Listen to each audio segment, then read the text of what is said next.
कभी ऐसी फिल्म देखी है जो इतनी ज्यादा असली बन जाए कि एंडिंग के बाद उसके सामने असली दुनिया एकदम नकली लगने लगे? आप बोलोगे पॉसिबल ही नहीं है, ऐसा तो कभी कुछ नहीं देखा। गलती आपकी नहीं है, उस फिल्म को लोगों की नजरों से दूर एकदम छुपा के रखा गया है, क्योंकि जिसने भी उसको खुली आंखों से देखा वो कई दिनों तक बंद आंखों से सो नहीं पाया। ड्रग्स, नशा, एडिक्शन, वो शब्द जो किसी इंसान की जिंदगी को स्वर्ग से नर्क बना सकते हैं, ये सिर्फ आज तक सुना होगा आपने। आज इस वीडियो के बाद उस फीलिंग को लिटरली अपनी आंखों से लाइव देखने वाले हो तुम। क्लाइमैक्स एक खतरनाक जानलेवा फिल्म जो आपको ऐसी दुनिया में ले जाएगी जहाँ पे दिमाग और शरीर दोनों पे धीरे धीरे कंट्रोल एकदम जीरो हो जाएगा। वो चाबी से चलने वाला खिलौना देखा है, बस वैसे ही अपने इशारों पे नचाएगी ये फिल्म तुमको। वार्निंग दे देती हूँ, सेंसिटिव और डिस्टर्बिंग फिल्म है, इसीलिए कमजोर दिल वाले लोग बिल्कुल दूर रहना। फिल्म की शुरुआत में टीवी स्क्रीन पे कुछ डांसर्स के इंटरव्यू क्लिप्स दिखाए जाते हैं, जिनमें उनसे मेनली दो चीजों के बारे में सवाल पूछे गए हैं, पहला सेक्स और दूसरा ड्रग्स। कुछ लोग खुल्लम खुल्ला अपने साथ डांस करने वाली लड़कियों को लेकर फैंटेसीज का जिक्र करते हैं, जिनमें वो उनके साथ रात गुजारना चाहते हैं, तो कुछ ड्रग्स के नशे को लेकर अपने खतरनाक एक्सपीरियंस शेयर करते हैं, जिनमें वो मौत के काफी नजदीक पहुंच गए थे। इन सब में सबसे शरीफ है ये बंदी जिसने आज तक ना तो ड्रग्स का नशा किया है और ना ही किसी दूसरे इंसान के साथ फिजिकल कनेक्शन बनाए हैं। इसकी बात माने तो इसका जो पिछला रूममेट था वो अपनी आंखों में कुछ ऐसा ड्रग लेता था जिसको देखकर ये फटाफट वहाँ से 9-2-11 हो गई थी। इसके बाद कहानी पहुंचती है एक बड़े से खाली स्कूल में, जिसका हॉल एक डांसिंग ग्रुप ने कुछ दिनों के लिए प्रैक्टिस करने के लिए किराए पे लिया है। फिर इनका डांस परफॉर्मेंस शुरू होता है जो लगभग 10-12 मिनट लंबा है। लगातार स्क्रीन पे अजीबोगरीब डांस मूव्स दिखाए जाते हैं, जिनके पीछे दिमाग को हिप्नोटाइज करने वाला म्यूजिक बज रहा है। फिर होती है पार्टी, जिसमें सारे डांसर्स एक दूसरे के साथ क्वालिटी टाइम स्पेंड करने का मन बनाते हैं, और उस मोमेंट को स्पेशल बनाने के लिए ग्रुप की मैनेजर सैंग्रिया नाम की अल्कोहल ड्रिंक सर्व कर देती है। शुरुआत में तो सब कुछ नॉर्मल रहता है, लेकिन धीरे धीरे कमरे के अंदर का टेम्परेचर बढ़ने लगता है, जैसे मानो सूरज देवता खुद इनकी डांस परफॉर्मेंस का लाइव डेमो देखने आ गए हों। अब कुछ खास लोग हैं जिनका छोटा सा इंट्रो कराना बहुत जरूरी है, वरना कहानी समझ नहीं पाओगे।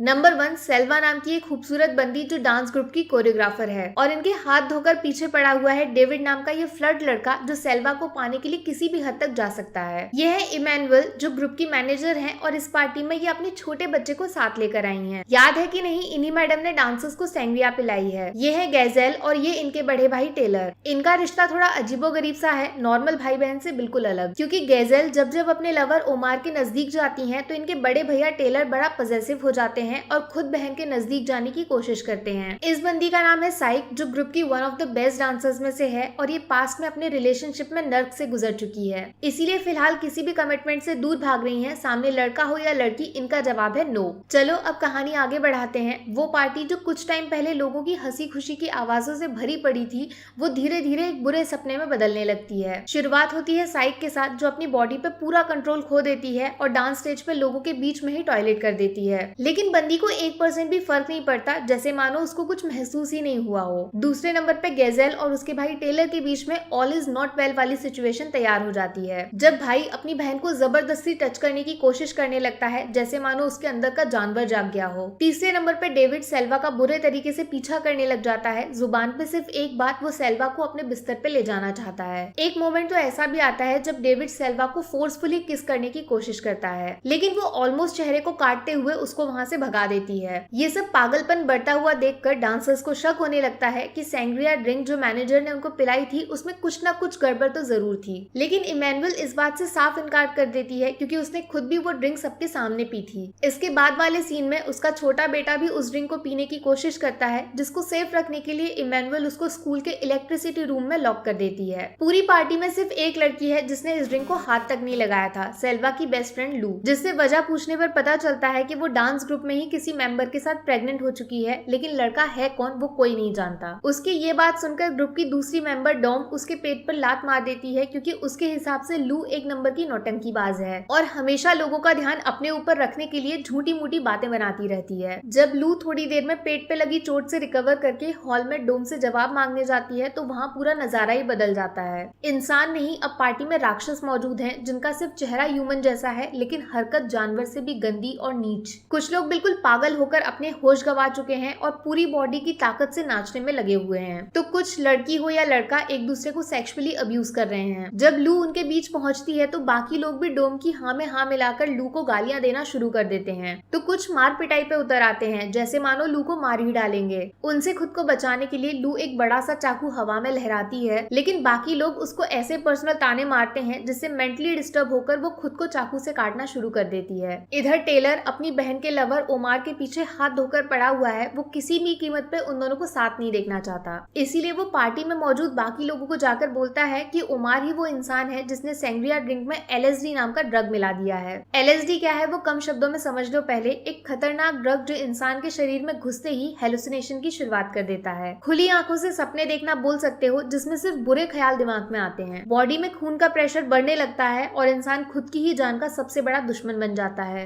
बस ये LSD वाली बात सुनकर बाकी लोग जो अपने दिमाग पे कंट्रोल खो चुके हैं, वो उमार की बात सुने बिना ही उसको अपनी हालत का जिम्मेदार बताकर स्कूल से बाहर बर्फ में फेंक देते हैं और दरवाजा कर लेते हैं बंद। इधर ग्रुप की मैनेजर को अपने बेटे की जोर जोर से चिल्लाने की आवाजें सुनाई देने लगती हैं, जो कमरे में किसी बड़े से कीड़े को देखने की बात बोलता है जो धीरे धीरे उसकी तरफ बढ़ रहा है। वो जब कमरे को खोलने की कोशिश करती है तो पॉकेट से चाबी गायब हो जाती है। पूरा डांस हॉल ढूंढने के बाद भी चाबी का नामो निशान तक नहीं मिलता। फिर कुछ देर बाद अचानक से स्कूल की लाइट चली जाती है और सब लोग जोर से जश्न मनाने लगते हैं कि इमैनुअल का बेटा इलेक्ट्रिसिटी रूम में बिजली की तार से चिपक के मर गया है, जिसकी वजह से स्कूल में अंधेरा हो गया था। बस ये सारी बातें सुनते ही इमैनुअल नशे की हालत में खुद को अपने बेटे की मौत का जिम्मेदार समझ लेती है और उसी इलेक्ट्रिसिटी रूम के दरवाजे के बाहर खुद को पीटना शुरू कर देती है। इसके बाद क्या हुआ, क्या लगता है ये डांसर्स इस रात की अगली सुबह देख पाएंगे या नहीं, स्पेशली जब अपनी जान के दुश्मन ये लोग खुद हैं। आखिर LSD नाम के इस ड्रग का इलाज है क्या, जो धीरे धीरे दिमाग से लेकर दिल दोनों को अपना शिकार बना रहा है, और उन इंटरव्यू क्लिप्स का इस डांस पार्टी से क्या लेना देना जो शुरुआत में टीवी स्क्रीन पे दिखाए गए थे। जब आप खुद ढूंढना चाहते हो तो जाके फटाफट फिल्म ढूंढो और देख लो, लेकिन मेरे शब्दों में अगर एंडिंग सुनना चाहते हो तो वेलकम बैक। चलिए शुरुआत करते हैं। स्पॉइलर वार्निंग स्क्रीन पे आ गई होगी। अब फिल्म के अंदर छुपा हुआ असली जादू बाहर आता है जब डायरेक्टर साहब कैमरा को उल्टा कर देते हैं अपसाइड डाउन, ताकि हम लोग वो फील कर सकें जो डांसर्स इस टाइम पार्टी में कर रहे हैं। इन शॉर्ट ये LSD का नशा करने वाले लोगों के दिमाग में फिट CCTV फुटेज है। स्क्रीन पे गाढ़ा लाल रंग, पीछे बजता non stop high volume music और खुद की जान के दुश्मन बने बैठे कुछ पागल सन की जानवर जिनको दुनिया उल्टी पुल्टी नजर आ रही है।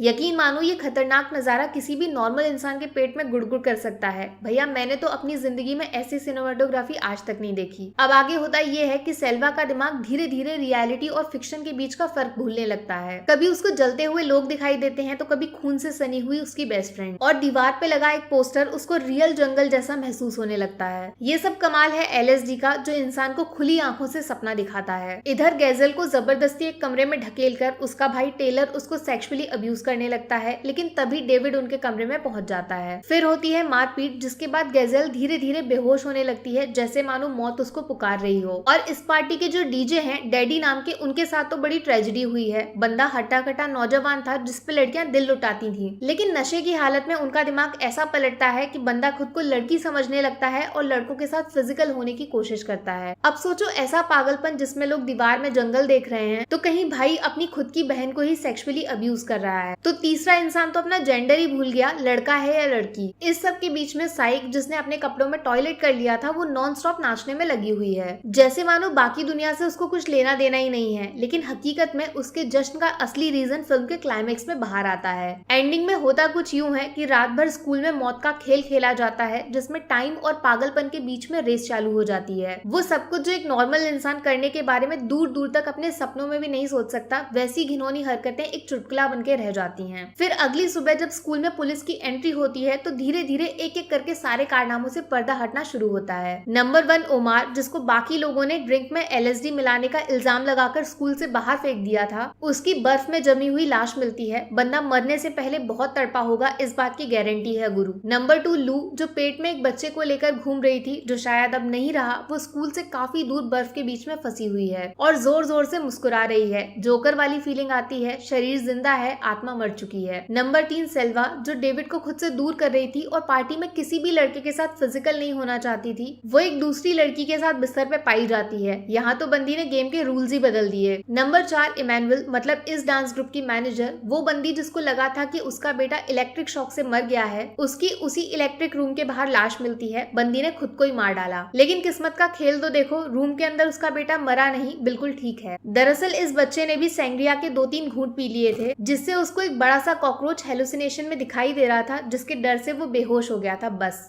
और सबसे मस्त फिल्म का एकदम एंड सीन जब रूम में किसी लड़की को नींद से जागते हुए दिखाया जाता है, जिसके बैग में LSD ड्रग के ऊपर लिखी हुई काफी सारी बुक्स मौजूद हैं। ये बंदी पिछली रात की सारी बातें भुलाकर तुरंत नींद से जागती है और अपनी आंखों में किसी चीज के 2-3 ड्रॉप्स डालती है। कुछ याद आया मेरे दोस्त? शुरुआत के वीडियो क्लिप्स जिसमें साइक अपने रूममेट का जिक्र करती है जिससे डर के उसने रूम चेंज कर लिया था। बेटा जी, वो कहानी झूठी थी। दरअसल कोई रूममेट था ही नहीं, वो सिर्फ इसकी हेलुसिनेशन थी, जबकि ये खुद इस LSD ड्रग की दीवानी है और पिछली रात पार्टी की ड्रिंक सैंग्रिया में ड्रग इसी बंदी ने मिलाया था। तो दोस्तों, कहानी खत्म, फुल स्टॉप, दी एंड। लेकिन जाते जाते डायरेक्टर साहब की एक लास्ट कलाकारी के बारे में बता दूं, जो फिल्म खत्म करने से पहले स्क्रीन पे एक खतरनाक सीक्रेट मैसेज देकर जाते हैं। इनके शब्द हैं, death is an extraordinary experience, मतलब मौत दुनिया की सबसे खास चीज होती है। इन शॉर्ट ये बस बोलना चाहते हैं कि स्क्रीन पे जो फिल्म के रूप में इन्होंने ऑडियंस को दिखाया है वो मौत का लाइव CCTV फुटेज है। अगर नशा करोगे या फिर सेक्सुअल अब्यूज के चक्कर में अंधे हो जाओगे तो जिंदगी का यही हाल होगा। सुधर जाओ, अभी भी टाइम है मेरे दोस्त, वरना इस फिल्म के डायरेक्टर के साथ तुम्हारी मीटिंग फिक्स करवाती हूँ मैं। बाकी वीडियो में कुछ पसंद आया हो या फिर कुछ शिकायत करनी हो तो मैं आपको इंस्टाग्राम पे भी मिल जाऊंगी, वरना थोड़ा सा इंतजार करिए। मिलूंगी आपसे अगले वीडियो में। Take care, bye bye.